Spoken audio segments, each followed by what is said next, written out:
Halo semuanya, hari ini saya ingin sharing dari salah satu buku Bishop D. Howard Mills, seri Soyalty and Disloyalty yang berjudul Mereka yang Mengabaikan.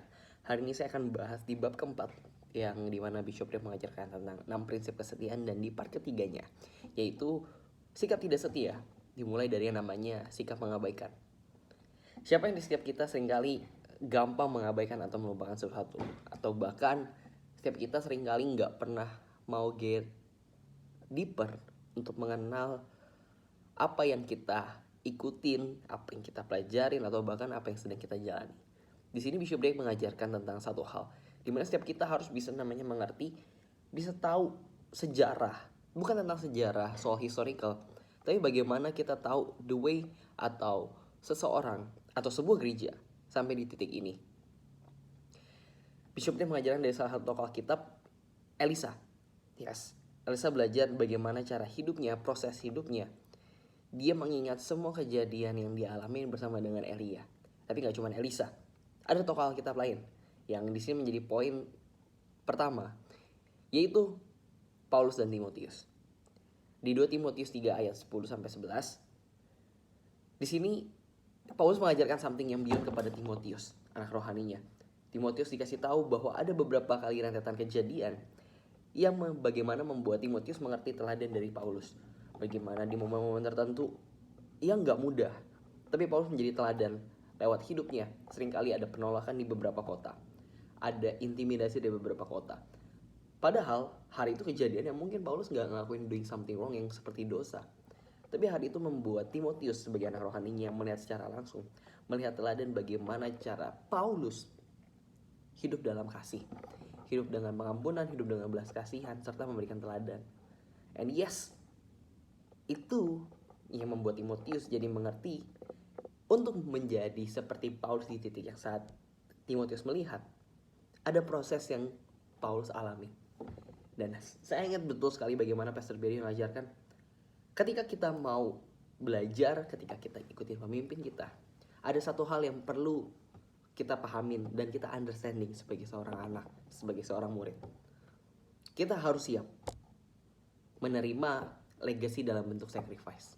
Pastor Barry ajarin sacrifice itu perlu diwariskan.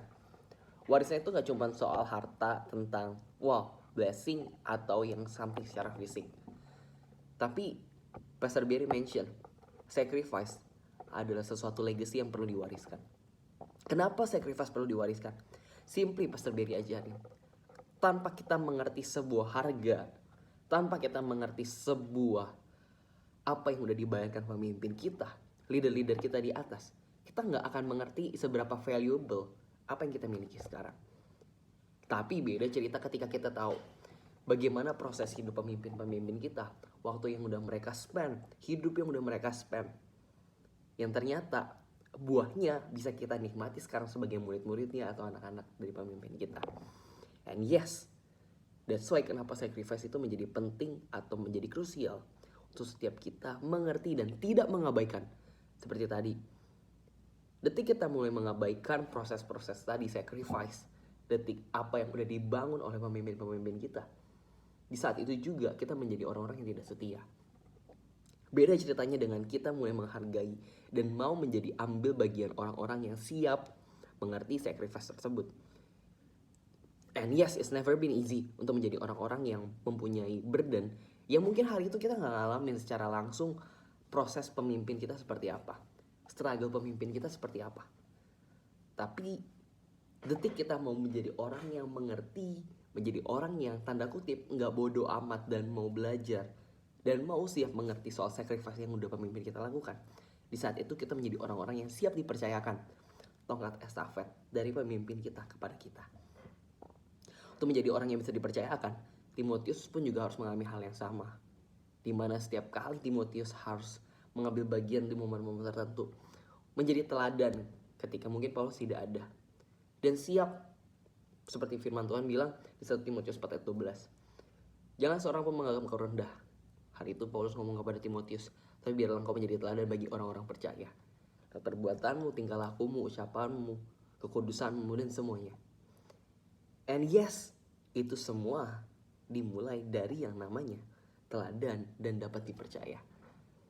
So, Mau nggak setiap kita semua menjadi orang-orang yang ambil bagian untuk mengerti sacrifice dari pemimpin kita, untuk mengerti seberapa besarnya burden, gak cuma burden, udah seberapa banyak hal yang udah di-spend untuk membangun di titik ini untuk setiap kita. Apakah kita siap melanjutkan sacrifice tersebut dan tidak berhenti untuk next generation? Thank you so much semuanya. God bless.